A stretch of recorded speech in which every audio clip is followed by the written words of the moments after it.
The most organized and systematic attack the Pentagon has seen to date. That was the comment of the Deputy Secretary of Defense for the 1998 attacks, when hackers broke into military networks and took over more than 500 computer systems, impacting organizations like Air Force, US Marine Corps, Navy, and others. And it was all in the middle of the crisis, when Saddam Hussein expelled United Nations weapons inspectors. I am your host, Matt Sionkowski, and today we'll be talking about the attack nicknamed Solar Sunrise.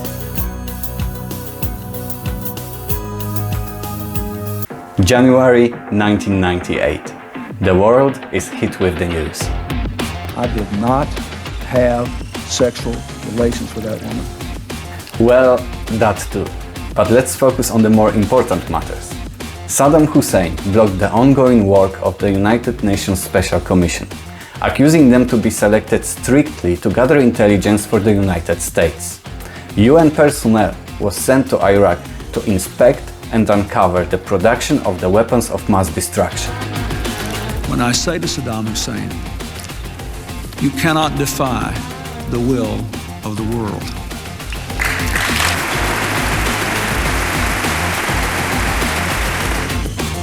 And when I say to him, you have used weapons of mass destruction before, we are determined to deny you the capacity to use them again.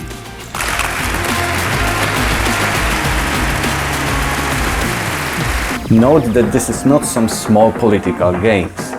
US is preparing, and not a year will pass till this happens. Earlier today, I ordered America's armed forces to strike military and security targets in Iraq. They are joined by British forces. Their mission is to attack Iraq's nuclear, chemical, and biological weapons programs and its military capacity to threaten its neighbors. But let's not jump ahead. It's January, and Saddam Hussein just expelled the UN weapons inspectors.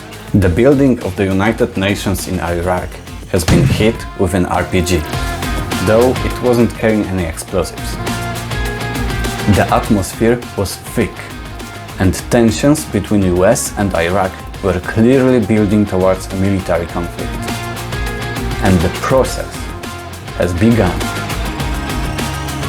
Preparations are at full speed, and US puts an effort to secure logistics, intelligence, policy, and military towards a single goal: war. War never changes. But war actually does change a lot. Remember the Bill Clinton's talk about stopping Saddam Hussein?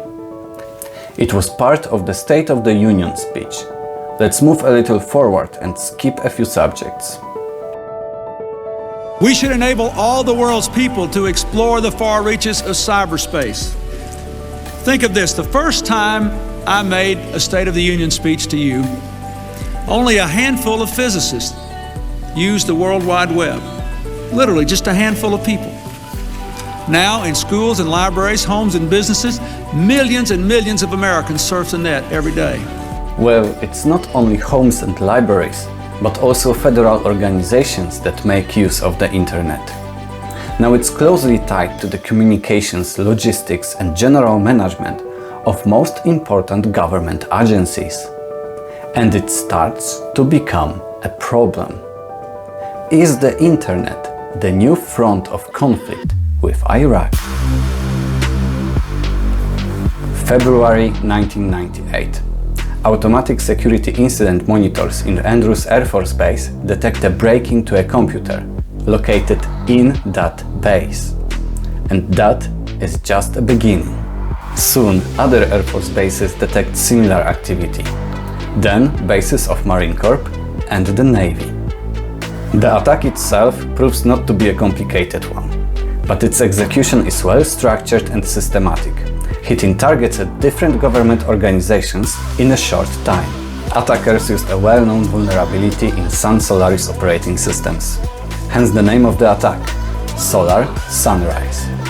They abused the vulnerability in STAD-D daemon present in Solaris version 2.4 and 2.6. The patch for the vulnerability was already available at the moment of the attack. Administrators of the servers simply didn't apply the updates in time. But no worries, our attackers did. Really, when they gained root access to the computers, they actually applied the patches to remediate that vulnerability. Of course, they didn't do that out of the goodness of their hearts. They installed sniffers to collect data and left a backdoor so they could access the machine later. This time, without exploits. A multi-agency task force has been assembled, consisting of literally every three-letter agency that may come to mind. FBI, CIA, NSA, together with military investigation branches and many, many more. Imagine the crowd of people that worked at this case. The number of investigators, detectives, agents. Just massive. 10 days and 19 court orders later, they smelled the blood. Out of the network of ISPs and websites, two seem to stand out: Sonic.net and Maroon.com. Sonic.net was an internet service provider from California. When authorities contact Sonic.net, they find out that this ISP already received complaints from organizations like MIT and Harvard about ongoing malicious activity originating from Sonic's network. The authorities were now able to trace the connection back to the actual PC at an actual location and to an actual person. This is more than a lead. They got them on a silver platter. This led to arrest of two suspects in California. Before I share any more information about them, let's follow the second lead on the last attacker from the pack. Maroon.com was a website hosting service based in Texas. It was used to launch attacks against some of the military targets. Authorities were able to trace where the connection towards Maroon was originating from.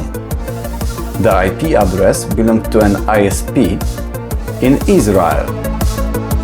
Around a month later, using information from US authorities, Israeli police arrested the hacker. According to the official report, attackers compromised 500 domain name servers. And right in the middle of the crisis with Iraq, it raised concerns of a major attack on logistics, medical and resource systems. And who were the hackers who caused all this trouble?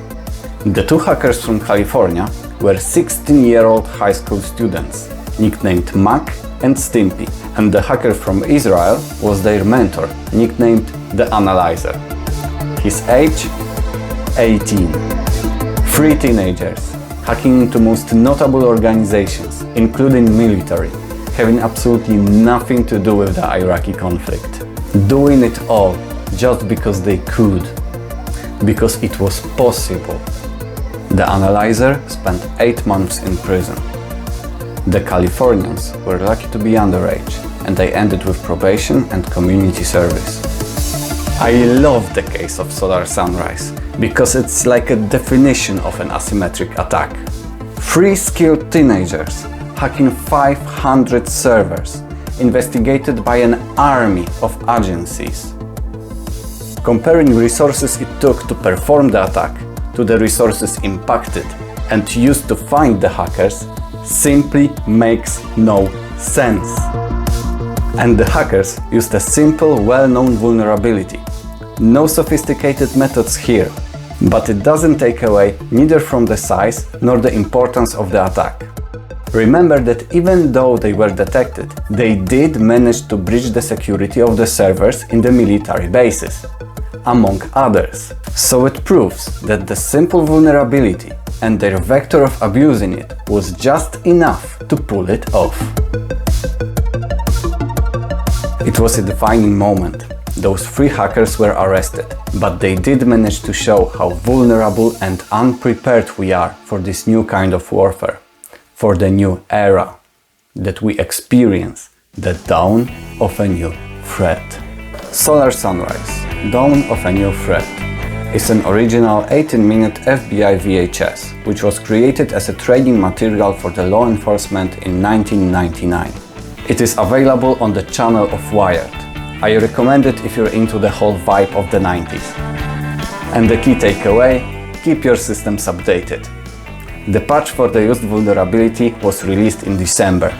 And the earliest date I could find for the Solar Sunrise attack was January 13th. So in case you were scheduling updates in monthly intervals, this story shows that a month is a lot of time.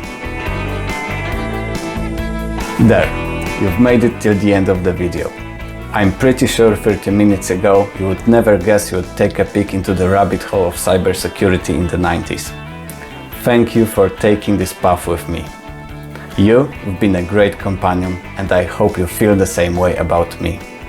So click the subscribe button and the bell icon to not miss the next time. You won't regret it.